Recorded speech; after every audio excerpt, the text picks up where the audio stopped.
It's the return of Mr. Wilson, and I'm not talking about this Mr. Wilson. No.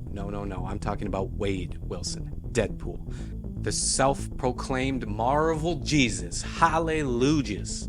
And after many, many years, we finally get to see him team up with Weapon X himself. Should I call you Logan, Weapon X? No, Wolverine, snickety, snoring. The Deadpool claims he's here to save the MCU. Does he pull it off? Let's go through it. The movie begins with Wade trying to dig up Logan from the Logan movie, thinking he's still going to be alive because of his healing abilities. He's not. He dead. The TVA shows up. You remember them from Loki, right? And then a huge rumble breaks out for a title sequence to the soundtrack of NSYNC's Bye Bye Bye. It's awesome. After an amusing flashback showing Wade trying to interview with Happy Hogan in an attempt to join the Avengers, we cut to present time to find that Wade is now a car salesman and his life's in the crapper. His friends throw a birthday party for him, and at this party we find out that Vanessa has left him. And not necessarily because he's a car salesman, but I don't think we can rule it out. The TVA shows up again, and this time they do take him away after Deadpool says some Deadpool things. Multiverse exposition bullshit ensues, and yada yada yada. Deadpool heads off to find a replacement Wolverine in a very funny montage that kickstarts an avalanche of cameos. Seriously, there are so many cameos in this flick, and some of them are pretty obscure. Don't get me wrong, a lot of them are great and well executed, but it gets a bit overwhelming as things move along. It would appear they left no stone unturned. So Deadpool and New Wolverine end up in a place called the Void, and after having themselves a little stabathon with AC/DC's Hell's Bells playing in the background, we finally get to meet the big bad of the movie, Cassandra Nova, the sister of Professor X. And hey, as far as villains go, she's not real great. And maybe that was the intention, to keep the focus on Wade and Logan. Don't worry about the overpowered super mutant that has as much charisma and screen presence as she does hair.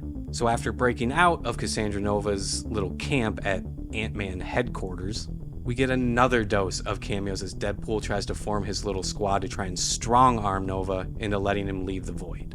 Without giving away too much, Nova does end up letting them leave after a pretty sweet little action sequence filled with B-listers in typical Deadpool fashion. We are then treated to another little lover's quarrel between D and W that takes place inside a Honda Odyssey. You know, the spaciousness of the cabin is a lot larger than you'd expect. I thought it looked like they had plenty of room to stab the shit out of each other. Eventually, they do put their differences aside and combine forces to try and stop Nova and the TVA from using a device called the Time Ripper. The only thing that's standing between them and the device is, of course, more fourth wall breaking zingers from Wade and what looks to be an entire multiverse of alternate Deadpools.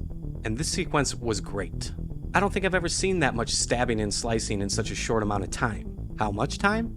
Oh, about the same amount of time as the Madonna song Like a Prayer. Turns out that song is way more versatile than I give it credit for, because it fits in beautifully here. Ultimately, they do make it to the Time Ripper, or rather, the source of what powers the machine. And then we see the combined strength of Deadpool and Wolverine is just too much for the Time Ripper, and by extension, too much for Cassandra Nova. Universes are saved, D and W are besties, all is good. Now, I have to say that it was awesome seeing Hugh Jackman as Wolverine again. Him and Ryan Reynolds together is a form of magic. They play off each other so well.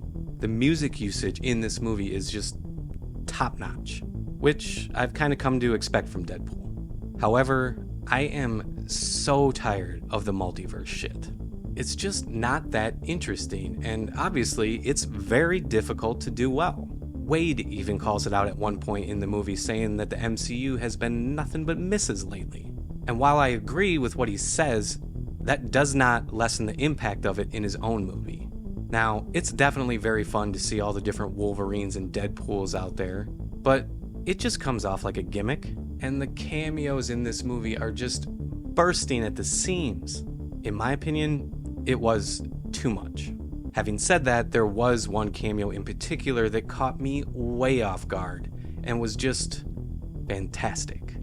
Towards the end of the movie, we get to see Wolverine in his full outfit. Like, he puts the mask on and everything. I remember at first I was like, hell yeah. But you know, not everything translates from comics to screen as well as we would like. And frankly, he looks better without it. Wade's mask looks good. Logan's, it didn't do it for me.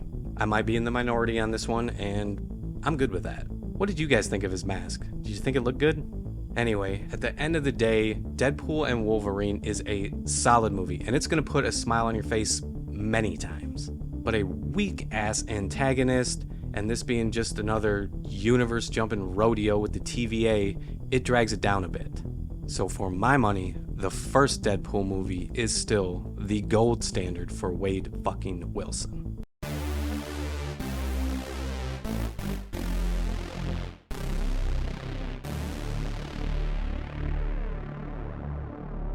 The self-proclaimed Marvel Jesus.